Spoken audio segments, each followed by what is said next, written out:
All right, you guys, it's in. Diddy is out of here. They have proof. Everything is coming out. All the magazine articles are covering it. Sean did order the hit on Tupac's and Suge's life.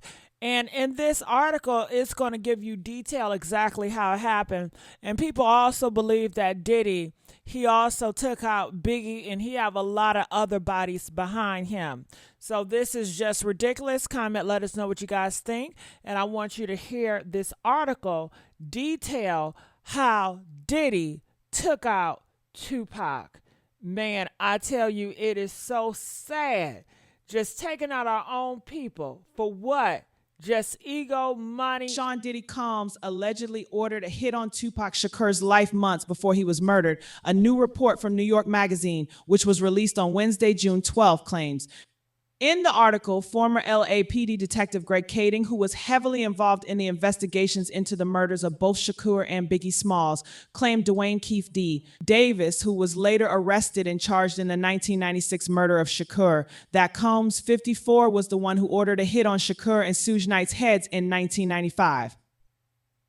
During a stop on the 1995 Summer Jam tour in Anaheim, Combs allegedly told a hotel room full of Crip gangsters Davis included that he wanted them dudes' heads, as Davis put it, i.e., for someone to kill Tupac and Knight, the article reads. Combs may have simply been caught up in the moment. Tensions were running high, and he was by all accounts legitimately concerned for his safety. But later, Davis said over lunch in L.A., Combs offered him $1 million to get the hit done.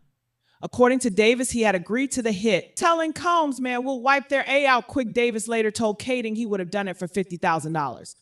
Fast forward to September 1996, and things got even worse after Shakur allegedly punched Orlando Anderson, Keefe D's nephew, in the face during a Mike Tyson fight at the MGM Grand Arena in Las Vegas.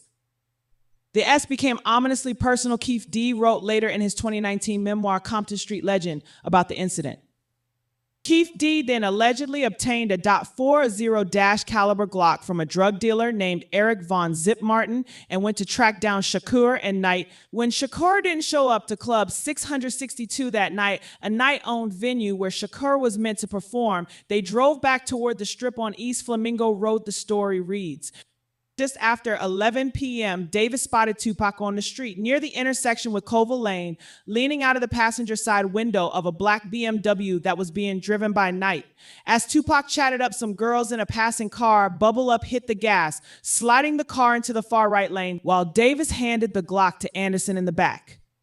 As both cars slowed at the corner, Anderson reached across Big Dre and fired out the open window, hitting Tupac 4 times, 2 in the chest, 1 in the arm, and 1 in the thigh. He died in the hospital 6 days later.